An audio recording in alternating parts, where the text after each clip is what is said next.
name is Diane Ferguson, and I have been fostering 3 years since 2020. My name is Renee Miller, and I've been fostering for 1 year. I'm Brenda Johnson, and I've been fostering for A-Hope for about 4 years. My name is Sean Sullivan, and I've been fostering for A-Hope for a year now.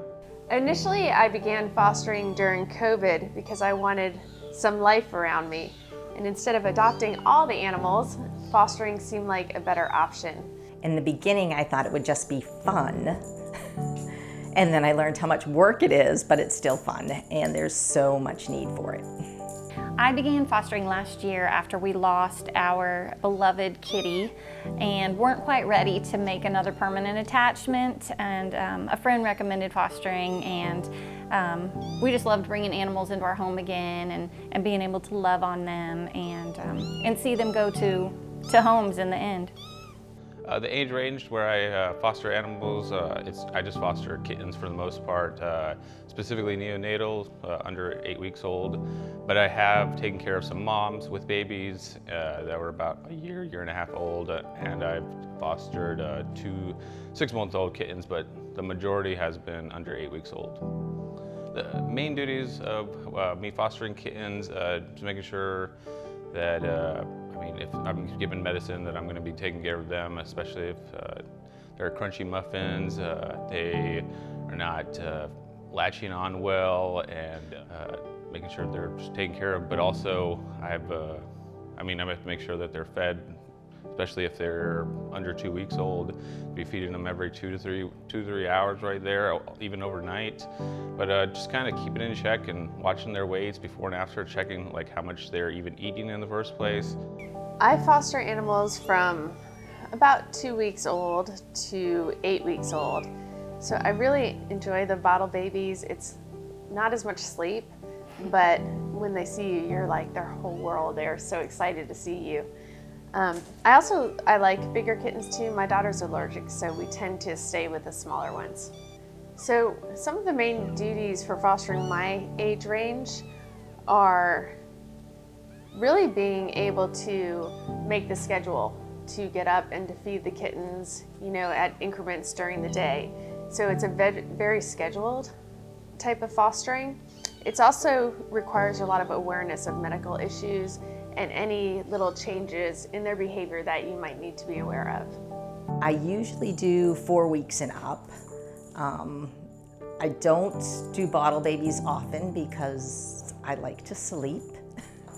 And it's a little bit easier when they're older. I also have a lot of room to foster in, so I tend to get the older, bigger groups of kittens. My main duties for fostering this age group it's socializing is the big thing, getting them used to people, other animals. We do a lot of cleaning and feeding. Sometimes you have to do medicines, but not too often. And then taking them to their checkups and getting them ready for adoption. We have fostered from the age of 1 week old and had the mom along with a whole litter, and up until they're ready to be adopted, and really enjoy all the phases. I've never done the bottle babies or the gruel stages of the younger ones, so really around 5 weeks is our prime time, and they're playful and running around and really interactive.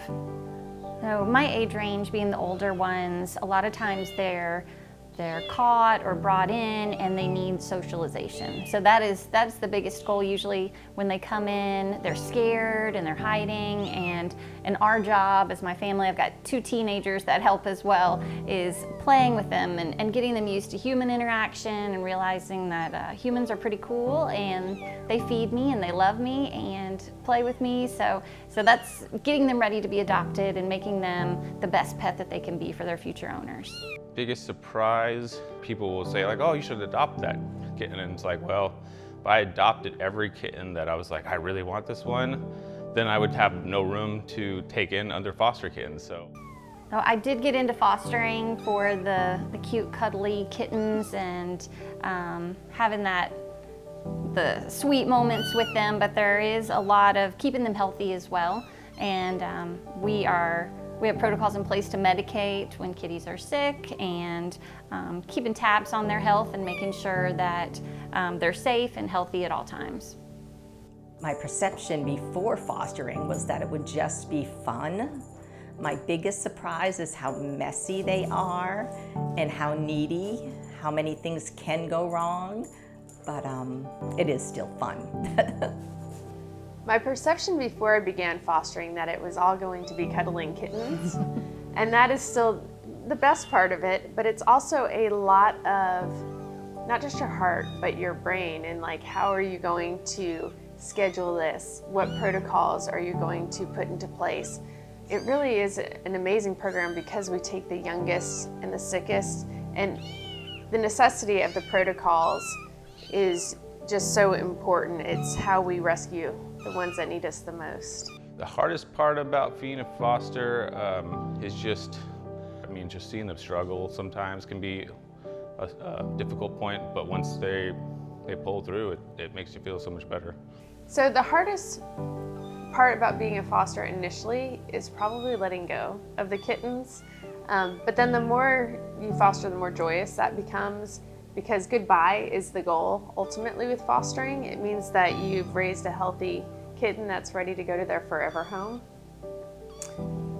The hardest part of fostering was I have lost a kitten in my care one time, and that is a tragic experience to go through. What I love about this organization is you have the support of the other fosters when you go through something tragic.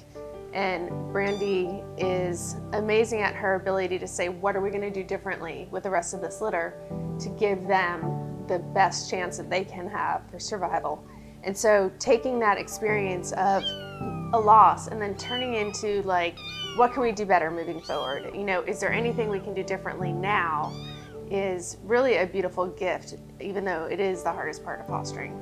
I would agree that dealing with illness and maybe you get your kittens straight from the get-go and they're needing medication and you're just really having to keep a watchful eye on them. And then the reward from that is seeing them come out healthy on the other side and getting adopted out as a fluffy, healthy kitten, and no one would ever know that they had come in sickly.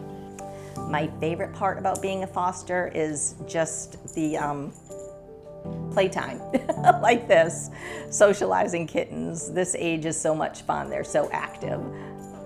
My favorite part is, of course, the kittens.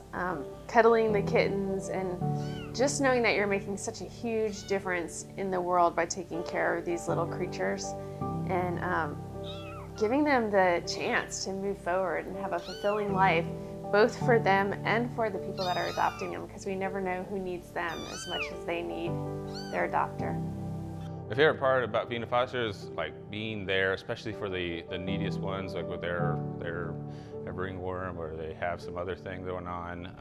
Just being there and seeing them just grow from little tiny babies that are like 2-3 weeks old till they're actually eating food on their own. And I like that whole entire stage of seeing it, where they are now on their own for the most part and are eating on their own, and you don't have to be bottle feeding them anymore. Favorite part of fostering is definitely interacting with cute, cuddly kittens and ultimately seeing them go spayed and neutered to a new home and not only make a difference to a family, but make a difference in a community, that there's no longer breeding taking place and unwanted kittens on the street, that they're in homes and they're healthy and taken care of. If you're considering fostering, I would definitely say to foster with A-Hope. They're so supportive. You get, all the other fosters are great. Brandy's a great resource. You never feel like you have to do something on your own. There's always somebody to ask a question to 24/7, no matter what's going on.